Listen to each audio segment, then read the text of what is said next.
Trading একটি ঝুঁকিপূর্ণ ব্যবসা। প্রলোভিত না হয়ে নিজ দায়িত্বে বুঝে শুনে ট্রেডিং করুন।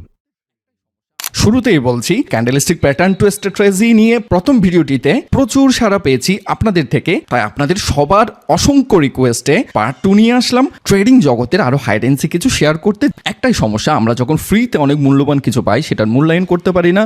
আমি কথা দিচ্ছি, আপনার 10টা ভিডিও দেখার প্রয়োজন নেই, এই ভিডিওতে অনেক মূল্যবান কিছু শিখবেন যা টাকা দিয়ে পেইড কোর্স কিনেও পাবেন না।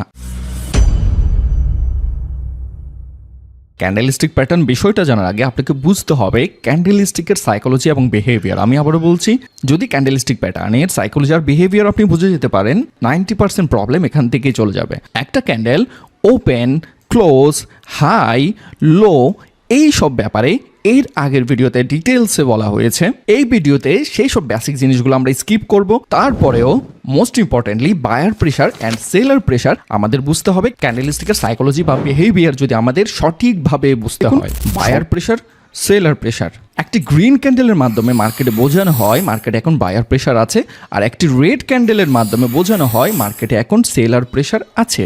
এই জায়গা থেকে যখন বায়াররা বাই করে স্টার্ট করলো, বায়ারের প্রেশারের কারণে ক্যান্ডেলটি এইখানে গিয়ে ক্লোজ হলো।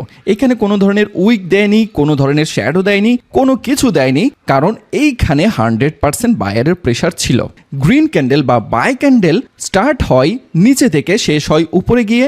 রেড ক্যান্ডেল বা সেলার ক্যান্ডেল শুরু হয় উপরে থেকে আর শেষ হয় নিচে গিয়ে। তাহলে এটা হচ্ছে ওপেন, এইটা হচ্ছে ক্লোজ। এইখান থেকে সেলাররা সেল করে স্টার্ট করেছে, এইখানে এসে ক্যান্ডেলটি ক্লোজ করেছে, মানে এইখানে কোনো ধরনের বায়ার প্রেশার ছিল না। যদি এখানে একটা শ্যাডো হতো, সেলার প্রেশারের জন্য বায়ার প্রেশার টিকে থাকতে পারছে না, সেলার প্রেশারের দম অনেক বেশি, যার কারণে এইখানে ক্লোজ হলো। কিন্তু এখানে যদি আমরা দেখি, কমপ্লিটলি এই পুরো ক্যান্ডেলটা রেড ক্যান্ডেল, এখান থেকে ওপেন, এখানে ক্লোজ, এই সম্পূর্ণ ক্যান্ডেলের 100% কন্ট্রোল ছিল সেলারের কাছে। তাহলে আমরা বুঝে গেলাম বায়ারের কন্ট্রোলে, রেড ক্যান্ডেল মানে সেলারের কন্ট্রোলে।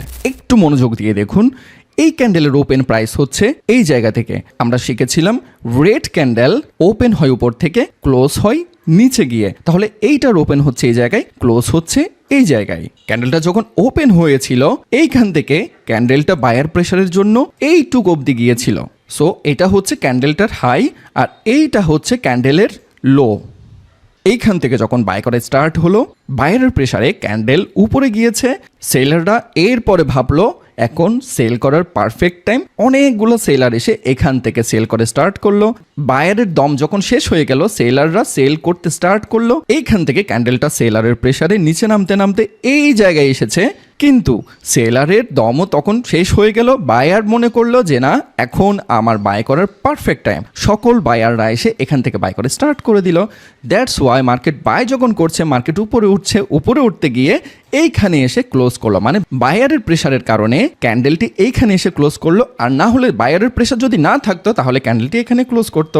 সিম্পল হিসাব। এখন যদি আমরা বুঝি, নিচের দিকে যখন সেলিং প্রেশার হবে তখন ক্যান্ডেলটি নিচের দিকে নামবে, মানে রেড হবে।